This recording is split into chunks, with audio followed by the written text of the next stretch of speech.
Hi friends, எல்லாம் எப்படி இருக்கீங்க? நல்லா இருக்கீங்களா? எல்லாத்துக்கும் குட் ஆஃப்டர்நூன். நான் உங்கள் விவி ஃபேமிலிலேருந்து நான் உங்கள் விக்னேஷ் பேசுகிறேன்.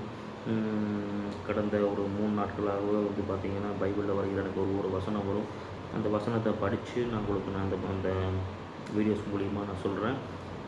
எனக்கு வருகிற ஒவ்வொரு வசனம் வந்து பார்த்திங்கன்னா, அந்த வசனத்து மூலிமா எனக்கு ஆசீர்வாதமாக இருக்கட்டும். நான் மட்டும் அந்த ஆசீர்வாதத்தை பெற்றுக்கொள்ளாமல் அந்த வீடியோஸ் மூலிமா சொன்னால் என்னோடய சப்ஸ்கிரைபர் அனைவரும் அந்த வசனம் உங்களுக்கு பேசப்படும்.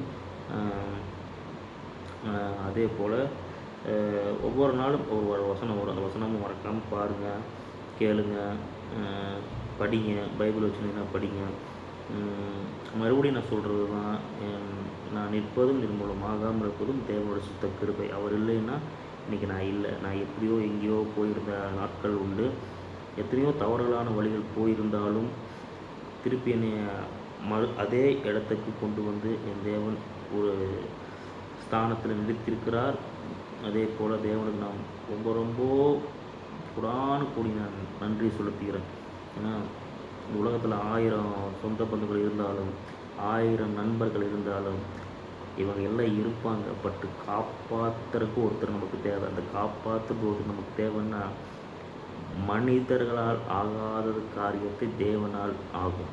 இந்த வசனம் சொல்லுவோம், மனிதர்கள் ஆகாத காரியம் என்னால் ஆகும் என்று கர்த்தர் சொல்லுகிறார். ஆமென், ஹல்லேலூயா. இன்றைக்கி என்ன வசனம் கேட்டிங்கன்னா, யாக்கோப்பு. இன்றைக்கி எனக்கு கொடுக்கப்பட்ட அன்றைக்கி எனக்கு வந்த வசனத்தை நான் உங்கள்கிட்ட சொல்கிறேன். யாக்கோப்பு 5ஆம் அதிகாரம் 15ஆம் வசனம். யாக்கோப்பு 5ஆம் அதிகாரம் 15ஆம் வசனம் நான் படிக்கிறேன், கேட்டுக்கோங்க.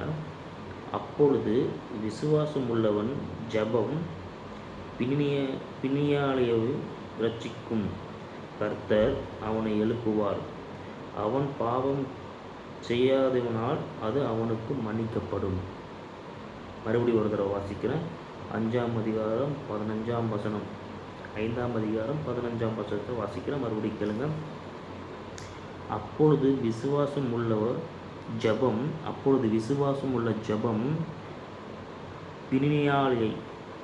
பிணியாளையை இரட்சிக்கும். அப்பொழுது விசுவாசம் உள்ள ஜெபம் பிணியாளையை இரட்சிக்கும். கர்த்தர் அவனை எழுப்புவார். அவன் பாவம் செய்யாதவனால் அது அவனுக்கு மன்னிக்கப்படும். ஆமென், ஹல்லேலூயா. இன்றைக்கி எனக்கு வந்த வசனம். அதே போல் இந்த வசனத்தை உங்களுக்கு இந்த சேனல் மூலிமா சொல்லியிருக்கேன். மறக்காமல் இந்த சேனலை சப்போர்ட் பண்ணுங்கள், லைக் பண்ணுங்கள், ஷேர் பண்ணுங்கள், சப்ஸ்கிரைப் பண்ணுங்கள். இந்த வீடியோஸை நிறையா பேத்துக்கு அனுப்புங்க. சில கஷ்டத்தில் இருப்பாங்க, சில சோர்வுகள் இருப்பாங்க, அவங்க உடஞ்சி போயிருப்பாங்க. இந்த வசனத்தை கேட்கும்போது அவங்களுக்கு ஒரு நல்ல ஒரு ஆறுதலாக இருக்கும். திரும்பவும் நான் சொல்கிறேன், எனக்கு ஏதாவது ப்ரேயர் பாயிண்ட்ஸு, யாராவது ப்ரேயர் பண்ணணும் அப்படின்னு நினச்சிங்கன்னா எனக்கு கமெண்ட் பண்ணுங்கள். நான் உங்களுக்காக என்ன காரியத்துக்கு வச்சு ப்ரேயர் பண்ணணுமோ அது கமெண்ட்டில் சொன்னீங்கன்னா நான் உங்களுக்காக நான் ப்ரேயர் பண்ணுவேன். ஓகே ஃப்ரெண்ட்ஸ், தேங்க்யூ, பாய். மீண்டும் நாளைக்கு சந்திப்போம். நாளைக்கு என்ன வசனம் வருதோ அந்த வசனத்து மூலிமா நம்மளோட பேச வந்துடுறேன். அது வரைக்கும் நான் உங்களுக்கு விக்னேஷ். பாய் பாய்.